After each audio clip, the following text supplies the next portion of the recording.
Assalamualaikum warahmatullahi wabarakatuh. Selamat datang kembali di channel Mer27, tempat di mana ego dibedah, logika diuji, dan drama intelektual disajikan tanpa sensor. Ini kita bahas satu episode yang lebih panas dari sambal korek. Panik, Desmond ngamuk di UGM. Ngiri, Joshua diperbolehkan. Saya tidak.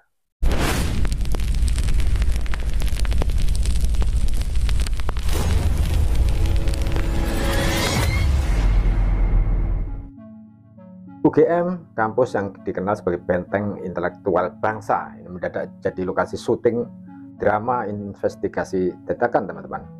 Bukan karena seminar internasional atau peluncuran jurnal ilmiah ya, tapi karena kedatangan Dr. Rizwan Syahipar, sang peneliti independen yang mengklaim menemukan kejanggalan dalam ijazah Presiden Jokowi. Namun, alih-alih membawa bukti baru, Rizwan justru membawa amarah. Ia membentak staf humas, menuduh kampus pilih kasih ya, dan menyebut dirinya korban diskriminasi akademik. Kenapa? Karena Joshua Sinambela, pengamat IT UGM, diperbolehkan mengakses dokumen skripsi, sementara dirinya tidak. Joshua versus Rizwan, dua jalan, dua etika. Mari kita bedah. Joshua adalah alumni UGM, lulusan teknik elektro, yang sejak awal mengurus izin resmi untuk mengakses dokumen. Ia datang dengan surat, prosedur, dan niat akademik yang jelas. Bahkan aksesnya diberikan jauh sebelum kasus ini viral. Sementara Rizwan ya, ini datang mendadak tanpa surat, teman-teman, tanpa koordinasi, dan langsung menuntut akses penuh. Ya. Ketika ditolak, dia menyebut UGM tidak adil.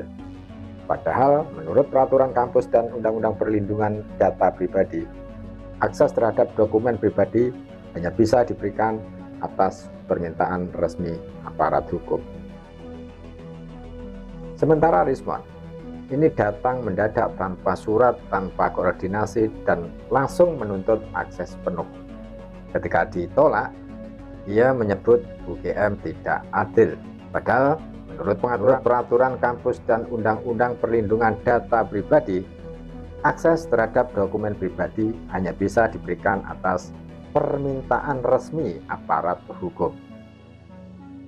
Joshua menyindir dengan elegan.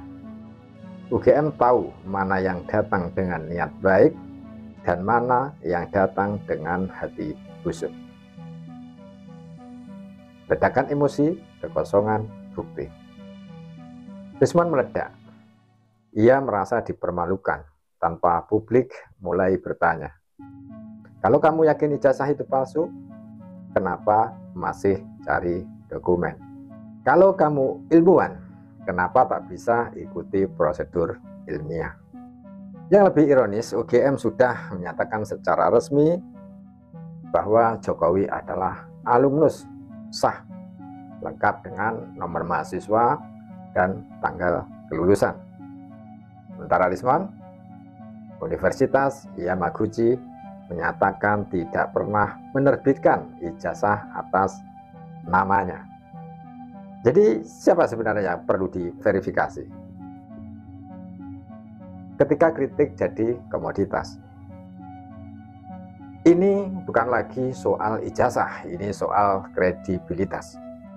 Ketika seseorang datang ke kampus besar, membentak staf, dan menyebut dirinya korban diskriminasi, padahal tak membawa surat resmi, maka yang dipertanyakan bukan sistem, tapi niatnya sendiri. Joshua kembali menyentil, kalau masuk kampus, jangan seperti masuk pasar bebas.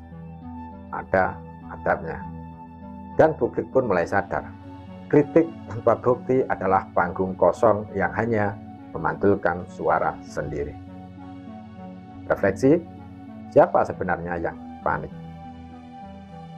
Di era digital, semua orang bisa jadi peneliti, tapi tidak semua orang paham etika ilmiah. Menuduh itu mudah, membuktikan itu sulit. Dan ketika yang dituduh sudah terbukti sah, sementara yang menuduh justru tak bisa membuktikan dirinya sendiri, maka publik tahu siapa yang sedang panik. Terima kasih sudah menyimak video ini, karena kadang yang paling keras teriak palsu adalah yang paling takut datanya dibuka. Wassalamualaikum warahmatullahi wabarakatuh.